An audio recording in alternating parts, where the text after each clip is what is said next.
여호수아가 우리가 여호수아 1장에서 하나님이 주시는 그 격려의 말씀을 듣고 아마 힘이 분명히 났을 것입니다. 그리고 우리가 지난 시간에 말씀드린 것처럼 두 가지를 하나님께서 준비시키셨죠. 두 가지. 여호수아가 두 가지를 준비시켰죠. 그 첫째는 뭔가 하면 첫째는 여호수아가 그 지도자들에게 양식을 준비시켰어요. 그죠? 아, 보이시나요? 화면이? 예. 그 양식을 준비시켰었죠. 그래서 평상시에 우리가 늘 준비하는 사람이 되어야 된다는 말씀을 제가 드렸었고, 두 번째는 여호수아가 두 번째 명령한 것은 르벤과 갓 지파 그리고 므낫세 반 지파에게 모세 앞에서 한 약속을 기억하라고 하는 말씀을 했었죠. 우리가 그 말씀 봤죠. 그래서 두 지파는 요단강 동편에 정착을 하지만 요단강을 건너서 가나안 정복이 마칠 때까지는 함께 무장하고 전쟁을 수행할 것에 대해서, 그리고 그 후에 정착지로 돌아가도록 한 약속이죠. 그런데 여호수아는 이 지파들에게 한 가지를 더 요구했어요. 그게 무엇이었습니까? 여호수아가 이 루벤과 단 지파에게, 갓 지파에게 한 가지 더 요구했어요. 그게 뭐였는가 하면 선봉이 되라는 거였습니다. 그죠? 선두에 서서 싸우라는 것이었죠. 너희 용사들은 무장하고 너희의 형제보다 앞서 먼저 가서, 그래서 르벤과 갓과 므낫세 반 지파는 먼저 선봉에 설 것을 요구했습니다. 왜냐하면 이 세 지파는 자신들의 기업을 이미 받았어요. 그리고 요단강 동편에 이미 정착을 한 지파들이었습니다. 다시 말하면 그들은 더 가진 자들이었죠. 먼저 누린 자가 더 많은 책임을 지어야 한다는 것이죠. 그래야 어떤 공동체든지 유지될 수가 있다는 것이죠. 특히 신앙하고 믿음의 공동체일수록 많이 받은 자가 많이 나누어 주는 그런 사람들이 되어야 한다는 말씀을 제가 지난번에 드렸습니다. 그래서 이미 자신들의 재산과 가족들을 정착시키고 안정된 거주지를 가진 이 지파들은 그렇지 않은 지파들을 도와서 기둥이 되고 선두에 서는 것이 마땅한 것이라는 것입니다. 다시 말해서 먼저 안정을 우리가 누렸다는 것은 뭐 경제적으로 안정을 누렸다든지 먼저 미국에 이민 와서 안정을 누렸다든지 뭐 뭐든, 아니면 내가 힘이 좀 있다든지, 그런 사람들은 그런 걸 가지고 다른 사람을 도와야 한다는 그런 마음가짐을 가질 필요가 있다는 것이죠. 그래서 우리가 가지고 있는 우리의 경험, 우리가 가지고 있는 능력, 또 하나님께서 내게 부여해 주신 그 능력을 가지고 섬기는 자리에 서도록 하라는 말씀인 것입니다. 이런 사람의 능력은 그 능력이나 그 가치가 절대로 썩지 않는다는 것이죠. 이것이 바로 이스라엘 백성들이 초기에 그렇게 강했고 그렇게 승승장구했던 비결이 바로 여기에 있었던 것입니다. 그래서 오늘은 우리가 그 말씀을 뒤로 하고 이제 여호수아 2장의 말씀을 함께 보시도록 하겠습니다. 여호수아 2장 1절에 있는 말씀입니다. 여호수아 2장 1절. 성경이 있으신 분들은 성경을 좀 열어서 보시고, 성경이 없으신 분들은 제가 여기 성경을 좀 올리도록 하겠습니다. 성경이 보이시나요? 예, 예. 성경이 중간에 잘 보이시죠?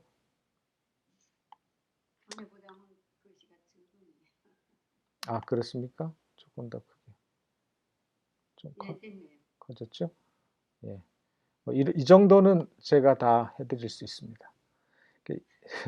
여호수아 2장 1절에 눈의 아들 여호수아가 시딤에서 두 사람을 정탐으로 가만히 보내며 그들에게 이르되 가서 그 땅과 여리고를 엿보라 하매 그들이 가서 라합이라 하는 기생의 집에 들어가 거기서 유숙하더니 그랬어요.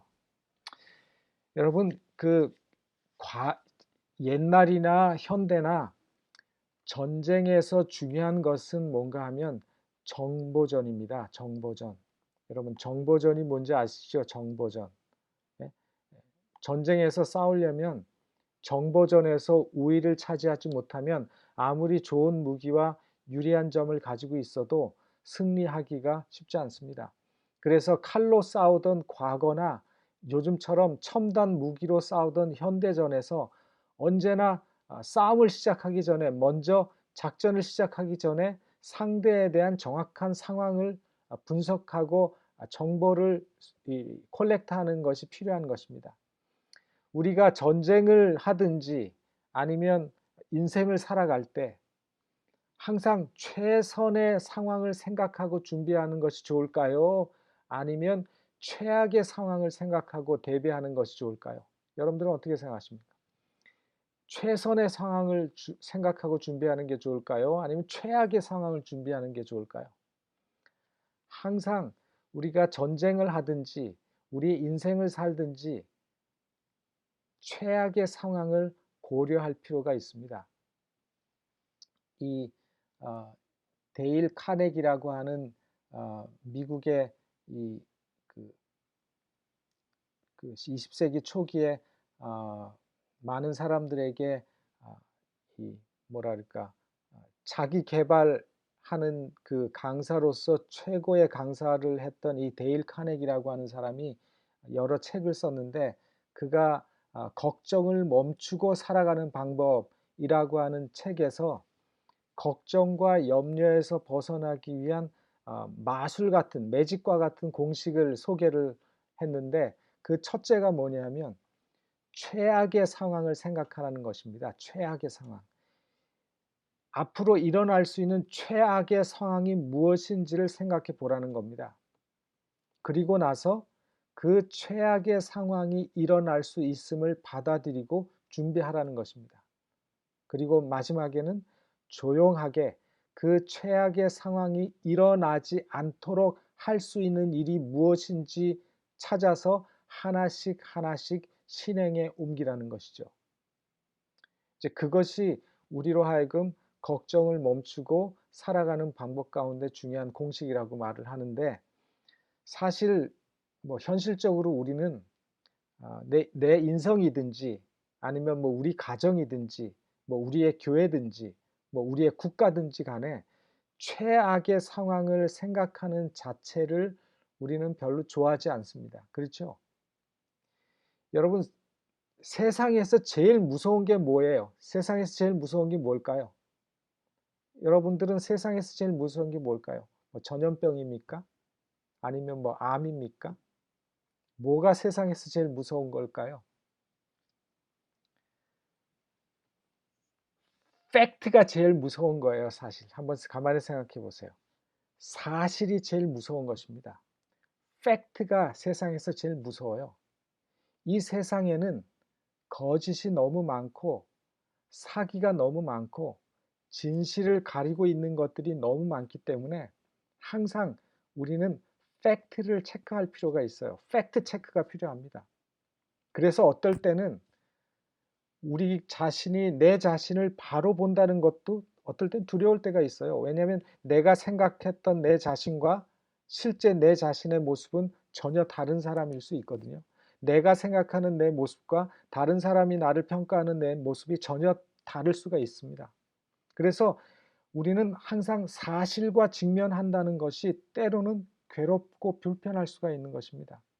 예를 들면 지금 현재 내 모습, 현재 나의 단점, 현재 나의 약점, 현재 나의 상황. 그래서 사람들은 이런 것들을 대면하기를 싫어합니다.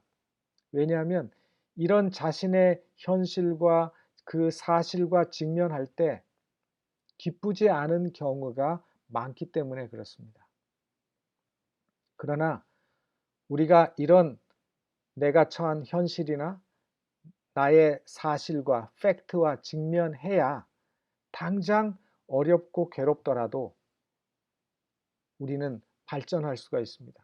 그래서 지금 내가 이 상황이 힘들고 괴롭더라도 피하지 말고 내가 생각하고 싶지 않은 부분까지도 분석하고 생각할 줄 알아야 우리는 개인적으로도 더 성장할 수 있고 발전할 수 있고 또 크게는 실패하지 않고 승리하고 성공할 수 있는 사람이 될 수 있다는 것입니다. 그래서 여러분들이 그 사실을 마음속에 깊이 생각해 보시기 바랍니다. 나의 현실, 나의 지금 내가 직면해야 될 사실, 현실이 무엇인가?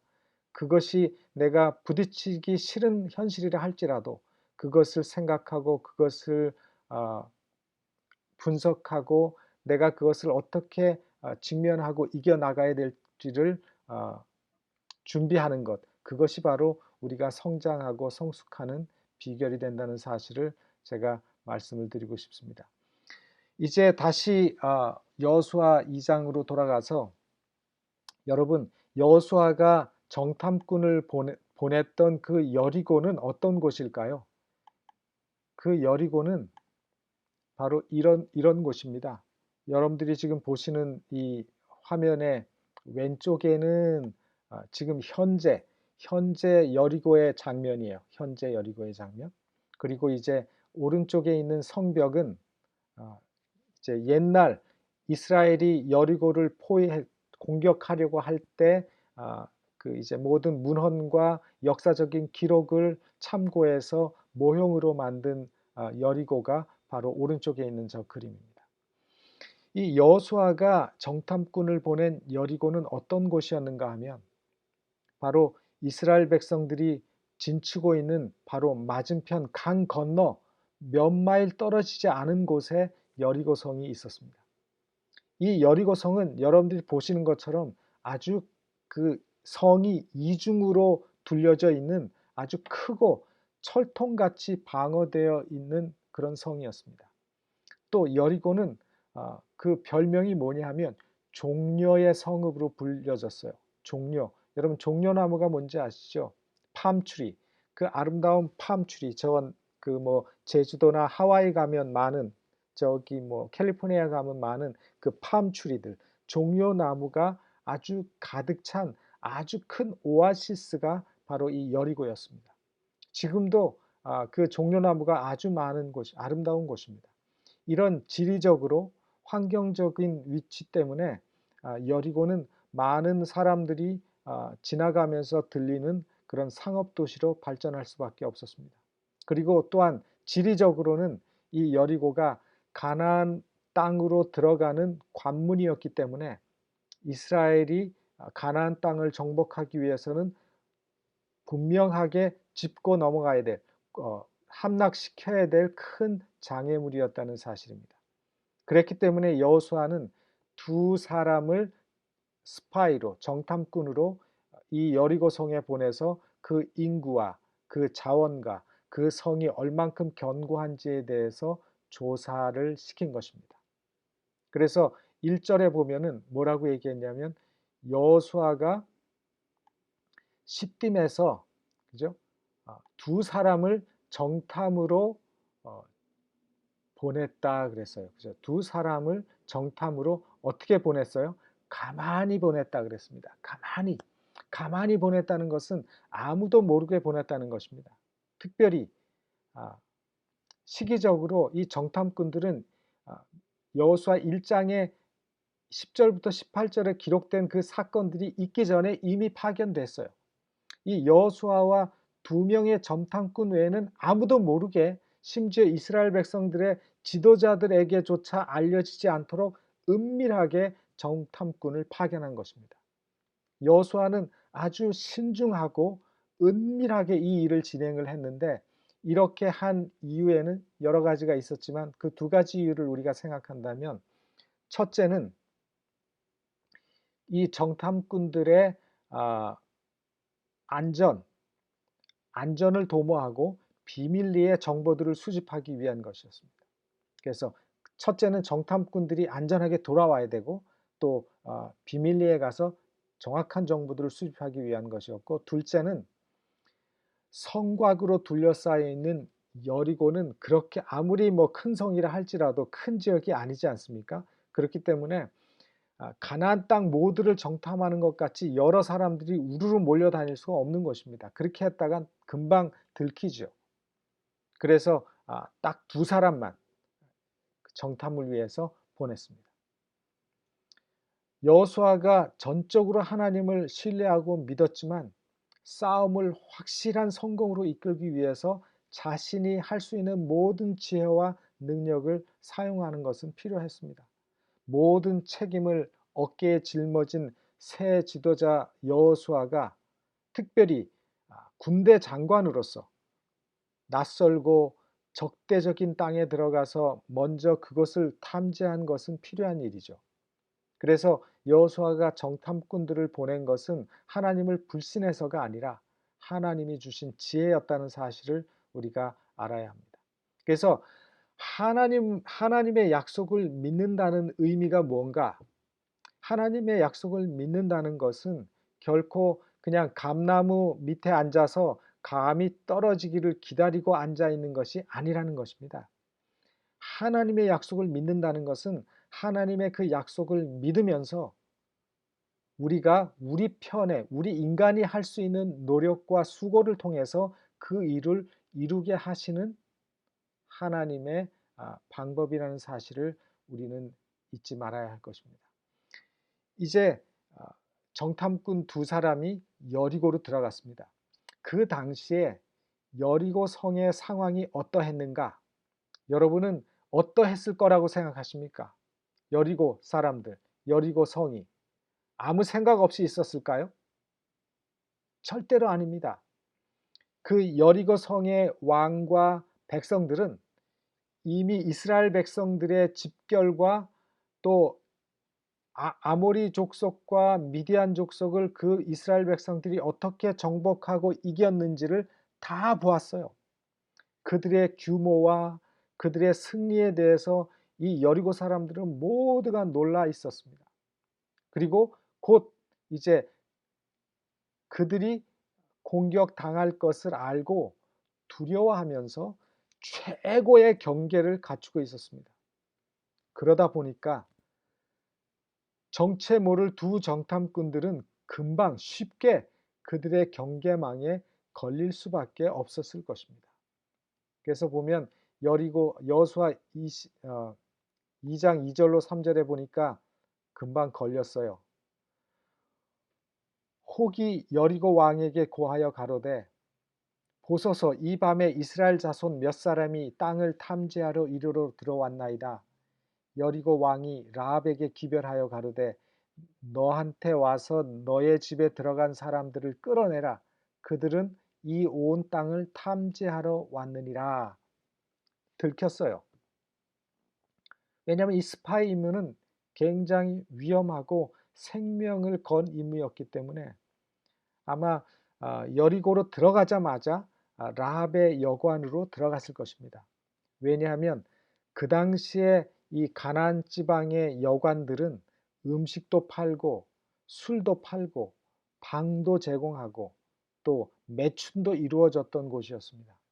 그러니까 그런 곳을 거점으로 여행객처럼 들락날락하면서 정탐을 해야 눈에 덜 띄었을 것이기 때문에 그들이 아마 그 라합의 집으로 들어갔을 거라고 우리가 생각합니다. 근데 얼마 안 돼서 들켰어요. 그래서 라합의 집에 군사들이 들이닥쳤습니다. 그 두 스파이들을 끌어내라는 것입니다. 그러자 성경에 그 여인이 이렇게 얘기합니다.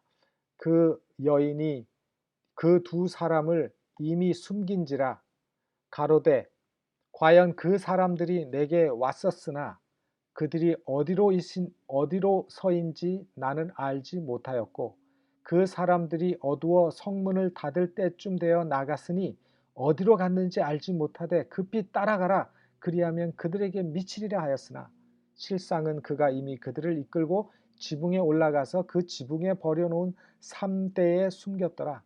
그 사람들은 요단길로 나루터까지 따라갔고 그 따르는 자들이 나가자 곧 성문을 닫았더라. 그죠? 여기 성경에 나오는 대로 라합이 이미 두 정탐꾼을 숨겼습니다. 숨겨놓고는 그 왕이 보낸 그 군사들한테는 뭐라 그랬어요? 아, 내가 어디로 갔는지 모르지만 여기 있다가 벌써 나갔다고. 그러니까 빨리 쫓아가면 잡을 수 있으니까 빨리 가라고 하면서 그 군사들을 따돌렸어요. 여러분, 이 말의 의미가 뭡니까? 왜 이 기생 라합이 두 정탐꾼을 숨기고 이 자기가 속해 있는 자기 나라의 왕이 보낸 군사에게 거짓말을 했을까요? 라합이 그렇게 한 이유가 뭡니까? 라합은 이미 이 두 정탐꾼들의 정체를 알고 있었습니다. 그리고 이미 라합은 이스라엘을 이기지 못할 것도 알고 있었습니다. 그리고 자신의 생명의 위험을 무릅쓰고 이 정탐꾼들을 숨겨주었습니다. 마태복음 1장에 보면 예수님의 족보에 이름이 나오는 예수님의 조상 가운데 여자가 나오는데 그 중에 한 여자가 바로 이 라합입니다. 그 예수님의 족보에 이 기생 라합의 이름이 들어가 있으니까 그 예수님의 이 뭐랄까 신성성이 조금 그 오명이 묻는 것 같아서 조금 그 안 좋은 것 같으니까 많은 신학자들이 이 라합을 단순히 여관집 주인 정도로 나타내려고 많이 애를 썼었습니다.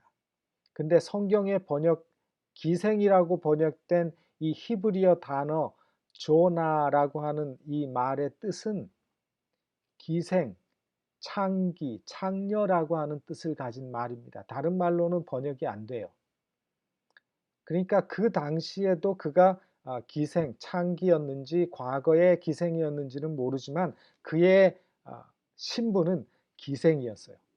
라합의 신분은 우리가 아무리 라합을 묘사하고 이렇게 꾸미려고 해도 그의 신분은 기생이었습니다. 이 라합의 입장에서는 정탐꾼들이 그 집에 들어오지 않았다면 그에게는 구원의 기회가 없었을 것입니다. 그런데 기가 막히게도 정탐꾼들이 그 라합의 집으로 들어갔어요. 여러분, 보통 때 같으면 이 기생, 창기였던 여인이 구원해서 거리가 먼 사람 아닙니까? 그죠? 참 구원받기 쉽지 않은 사람들 아닙니까? 교회 다니기 쉽지 않은 사람들이잖아요.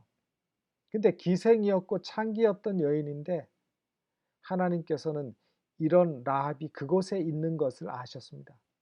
하나님께서는 라합과 그의 믿음에 대해서 이미 알고 계셨고 따라서 그와 그의 가족을 구원하실 것이었습니다. 하나님께서는 이처럼 그 마음이 준비된 영혼이 있는 곳에 그 사람이 기생이든 그 사람이 어떤 죄인이든지 상관없이 사람들을 보내신다는 사실을 여러분 기억하시기를 바랍니다.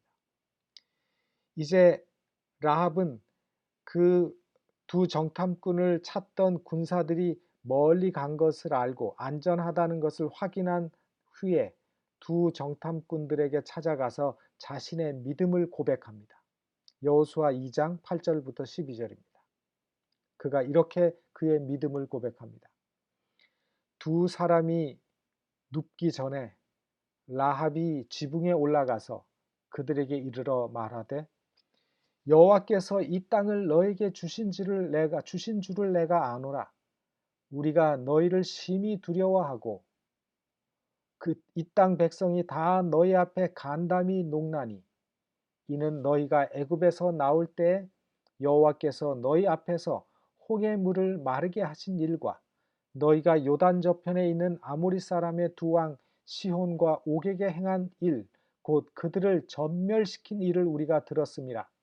우리가 듣자 곧 마음이 녹았고 너희의 영고로 사람이 정신을 잃었나니 너희 하나님 여호와는 상천하지의 하나님이시니 그러므로 청하노니 내가 너희를 선대하였은즉 너희도 내 아버지의 집을 선대하여 나의 부모와 남녀 형제 무릇 그들에게 있는 모든 자를 살려주어 우리 생명을 죽는 데서 건져내기로 이제 여호와로 맹세하고 내게 진실한 표를 내라. 여기에서 성경에서 라합이 이 두 정탐꾼에게 고백한 것처럼 라합은 이스라엘 백성들에 대해 하나님에 대한 기사를 통해서 또 하나님의 빛을 본 것입니다. 그리고 그 마음에 즉시 반응했습니다. 그리고 회개하고 자신의 운명을 하나님의 백성과 함께 하기로 결심을 한 것입니다. 이것이 바로 라합을 하나님께서 아시고 정탐꾼들을 그 집에 보내신 이유였습니다. 라합은 그가 들은 기사를 통해서 하나님을 받아들인 거예요. 하나님을 믿기로 하고 그가 회개하고 자신의 운명을 하나님과 함께 하기로 결심을 한 것입니다. 이런 고백을 듣고 또한 그들을 살려준 그 친절에 대한 보답으로 정탐꾼들은 성이 함락될 때에 그를 보호해 주겠다고 약속을 합니다. 여호수아 2장 14절로 16절에 있는 말씀입니다. 두 사람이 그에게 이르되 네가 우리의 이 일을 누설치 아니하면 우리의 생명으로 너희를 대신이라도 할 것이요 여호와께서 우리에게 이 땅을 주실 때에는 인자하고 진실하게 너를 대우하리라. 라합이 그들을 창에서 줄로 달아 내리우니 그 집이 성벽 위에 있으므로 그가 성벽 위에 거하였습니다. 라합이 그들에게 이르되 두렵건대 따르는 사람들이 너희를 만날까 하노니 너희는 산으로 가서 거기 사흘을 숨었다가 따르는 자들이 돌아간 후에 너희 길을 갈지니라. 이처럼 라합은 아주 꼼꼼하게 정탐꾼들의 안전을 챙겨 주었습니다. 이런 라합에게 바로 예수 그리스도의 조상이 되는 그 놀라운 영예가 주어진 것입니다. 나중에 보면 룻기에 나오는 다윗의 조상, 다윗 왕의 조상 보아스의 어머니가 되게 되는 것입니다. 하나님께서는 이 부정한 여인 라합을 통해서 가나안 정복의 첫 관문을 잘 통과하게 하셨습니다. 그리고 그의 후손으로 다윗 왕과 그리스도가 탄생하게 하셨습니다. 하나님께서 그렇게 하신 이유는 하나님의 구속사는 혈통으로 이루어지는 것이 아니라 하나님의 섭리와 하나님의 믿음에 의해서 이루어진다는 것을 보여주신 것입니다. 인간적인 육신의 혈통이 아니라 하나님의 구원의 그 역사는 하나님의 섭리와 믿음을 가진 사람들에 의해서 이루어진다는 것입니다. 그럼에도 불구하고 이 라합은 그 지금까지 늘 기생으로 창기로 알려진 이전의 삶의 불명예스러운 그 칭호가 항상 그녀를 따라다녔습니다. 우리는 이 라합의 구원의 경험을 통해서 세 가지의 중요한 교훈을 찾을 수가 있습니다. 그 첫째는 뭔가 하면 하나님 앞에서 구원하심에 있어서는 아무리 큰 죄인이라 할지라도 회개의 장애물이 될 수 없다는 것입니다. 그가 아무리 큰 죄를 지었어도 그가 하나님 앞에서 회개할 때 하나님은 그를 100% 받아주신다는 사실입니다. 두 번째, 악하게 살았던 많은 사람들이 회개하고 회심한 후에 믿음의 영웅이 될 수 있다는 사실을 우리에게 보여주는 것입니다. 지금 우리의 현재는 이렇다 할지라도 지금 내 현실은 믿음이 없는 것 같고 부족한 것처럼 보여도 내가 회심하고 하나님의 말씀을 따라 순종하는 삶을 살고 믿음의 길을 갈 때 우리의 미래는 놀랍게 변화될 수 있다는 사실을 우리는 라합의 삶을 통해서 배워야 하는 것입니다. 세 번째는 한번 형성된 사람들의 평판은 내가 회개하고 새로운 삶을 산다 할지라도 그 사람에게서 붙어 다닐 수 있다는 사실입니다. 그렇지만 그 평판은 하나님이 주신 평판이 아니라 세상이 주는 관점이라는 사실을 우리는 기억해야 합니다. 그러니까 그 평판이 중요한 것이 아니죠. 우리가 중요하게 생각하는 것은 바로 하나님께서 나를 어떻게 인정하시고 하나님께서 나를 어떻게 받아주시는 거가 중요한 것입니다. 그렇기 때문에 중요한 것은 과거나 지금 현재 내 모습이 아니라 우리가 하나님의 말씀의 빛에 내가 지금 어떻게 반응하는가, 현재 내가 어떻게 준비하는가, 하나님의 말씀과 뜻에 어떻게 서 있는가가 우리의 미래를 결정한다는 사실을 잊지 마시기를 바랍니다. 학생들도 마찬가지입니다. 지금 내 성적이, 지금 내 모습이 사람들이 볼 때 뛰어나지 못한다 할지라도 지금 오늘 내가 노력하고 더 열심히 한다면 그 미래는 밝을 수 있다는 사실이죠. 저는 오늘 이 말씀을 줄이면서 오늘도 우리가 하나님이 주시는 말씀을 따라 믿음과 순종의 길을 가게 된다면 우리의 미래는 이 기생 라합처럼 언제나 밝고 확실하다는 사실을 기억하시고 하나님 앞에서 늘 믿음의 길을 가시고 순종의 길을 가시는 우리 모든 교인들이 되시기를 간절히 바라면서 말씀을 마치겠습니다. 기도하시겠습니다. 하늘에 계시는 아버지 하나님, 오늘 여리고로 보낸 두 정탐꾼들의 이야기 속에서 우리가 배울 수 있는 교훈을 찾게 해주시니 감사합니다. 저희는 우리의 현실과 우리가 처한 상황을 직면하고 직시하기를 두려워할 때가 많습니다. 그러나 우리가 그 사실을 직시하고 그 사실을 받아들이고 또 그 속에서 우리가 어떻게 이기고 또 나아갈 길을 찾고 또 궁리하고 또 그렇게 그 일을 실천할 수 있는 그런 믿음의 사람들이 되게 하여 주시고 하나님의 말씀과 빛을 들을 때 즉시 반응하고 하나님께 모든 삶을 맡긴 라합처럼 우리도 그런 믿음의 선택과 결정을 할 수 있는 사람들이 되도록 도와주시옵소서.